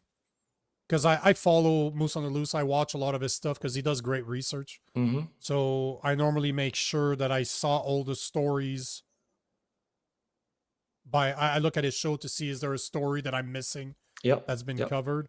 But I did not. I remember seeing the list, but there's a bunch of people. He's not the only one that's reporting on it. That's why I'm saying that it's probably true. Okay. So we'll see. 5 minutes, 4 minutes left. 5 minutes left. Let me see if I have something fast here. Unless you want to take some question and shoot this shit for the next 4 minutes. See if you got something. But I'll take some questions while we wait. There was a couple hundred people that showed up to Parliament Monday's protest. Which one was that? Yeah, that's when the ticket, I believe, was given for waiting. Oh, okay. Because the House of Commons reopened on Monday, right? Yeah. Jim says we need average Canadians in government, not these professional politicians. Yep. We need people who evolved through society and it's that seems like the ideal situation. And I do believe, like, I know this Canada, but I think the United States, the founding fathers envisioned citizen governments, right? Citizen politicians. I don't think they envisioned the professional career politicians that have now taken place. But that would be ideal. And I guess to me, it seems like the obvious way to do that is implement pretty strict term limits. 2, maybe, But more than that, because and this is not just for the Liberals, but the Liberals and the Conservative, in order to run for the party leader, it costs something like reduce that, eliminate that. Government should be paying for that stuff. Government should pay for just have an approval rate. Just have, if you have 10% of the people are saying, I would vote for that guy, like you take the MPs that are conservative or liberal, and you get the people that buy in, like the regular people that give for a membership of the Conservative Party. They like that guy. You have more than 5 or 10%, you're allowed to run. But right now is really, it's costing at least 200 grand if it's not 300. I can't remember the exact number, but it was around 250 grand in order to just try to become the leader of a major party like the Conservatives or the Liberal. So you know that it's not attainable for just a regular folk. I don't have fucking 300 grand laying around that I can dump on trying to run for the leadership of the Conservative Party, for example. So it is not meant, our system is not meant for the commoners to be represented. They're career politicians, most of them, or they come from very affluent positions already. Like they go there to further their own self-interest. You're never going to convince me that most politicians out there have good intent. Maybe they started with good intent, maybe, but most of them, Adam Swart, political science, is that the type of guy you want in politics? Is that the type of guy you think is doing the best for the people? I think we know the answer to that question. Yeah. The argument against, say, term limits or something is like, oh, well, what about all the institutional knowledge you lose? Yeah, you mean the knowledge, and the longer they stay in, they get a lot of institutional knowledge on how to rip you off, how to rip the people off. We don't really want that kind of institutional knowledge. The longer they stay in, the more they know how to work the system. That's not the knowledge that we want to keep. Have some core infrastructure in place so that people can come in with very little governing experience, just bring common sense, and have it all set up so they just have to show up and vote. It is not meant to protect it is not meant to help us, it's meant to help them. As I've said many times on this show, if you are to go for public office, it should cost you something. Serving others should have a price to the person that is serving others. You should not be getting rich by helping others, because it is not helping others. I agree with that. If you're going to go for public service, you should be there to serve others in the same way as when we had Randy Turner on the show. And that's something that I've spoken about on multiple podcast episodes with him before, but just having public service for our youth, people that are finished with high school. If they want to go to college, they want to go to university, you need to take 2 years off and go serve the public. So take 6 months. You do your basic training for the first 6 months in the military. So you learn how to be part of a team, how to be dependable, how people depend on others, how to take orders, how to defend yourself, how to know how to operate guns. And then you can continue in the army for the next 1.5 years, do a full 2-year term, or you can go fix roads, or you can pick up garbage, or you can do something that is in your community where you're helping make your community better. And I'm not saying I'm not saying you shouldn't be paid for this. Obviously you shouldn't be paid. You should be paid for this. But what I'm saying is that it should be mandatory for you to be part of your community and help it make it better, to understand who are the people in that community and what needs to get done in order to have a good community that you can live in. Because at the end of the day, we focus on the federal level way too much. We focus on the country itself when most of the changes can be done on a local level. We live in our community is where we spend our time. We're not spending our time in Canada. We're spending our time in the city that we live in. So that's where we should have an impact. Yeah. Thank you behind that. All right, guys, we're going to pin it there. Excellent show again, as usual. The guest never showed up, Unfortunate. I think that would have been, that's all right. Maybe she didn't like the episode Saturday. Oh, have you talked to her since? I don't remember. I don't think so. I don't tend to confirm with people. If we have confirmation, I sent you a calendar invite, you accept. I'm not going to confirm with you 20 times. I have other things to do, but it is what it is, man. Yep. All right, folks. If you want to support the show, please consider becoming a member or liking and sharing the stream. But you can also buy us a cup of coffee, which is a new option that you can see there in the top left corner. Can they click on that? Is that a clickable thing? No, but it's but they can scan QR code. QR code. Yeah, that's a QR code. Yep. Okay. Yep. All right, folks. Remember to tip us a coffee, or just the tip, though. Spit on it first. Probably shouldn't have said that. We are not going to be totally inappropriate. Totally inappropriate. I mean, again, that's the show. What do we got? We're not on live tomorrow. We are back here Sunday night. same time. But I same will be place. here on Saturday for Saturday a night. mashup. Mashup's gonna happen. I might jump onto that one actually too. You So should actually. We don't have a lot of guests booked right now because some weeks I'll it's harder. But I'll shoot you a message there Saturday. yeah, 9 to 11 Eastern time on Saturday. They're a great time, man. We shoot the shit and we talk about. Yeah, shit. they look a lot of fun. They are. All right, guys. Have a great night. We will catch you Saturday and then Sunday. Peace. Peace.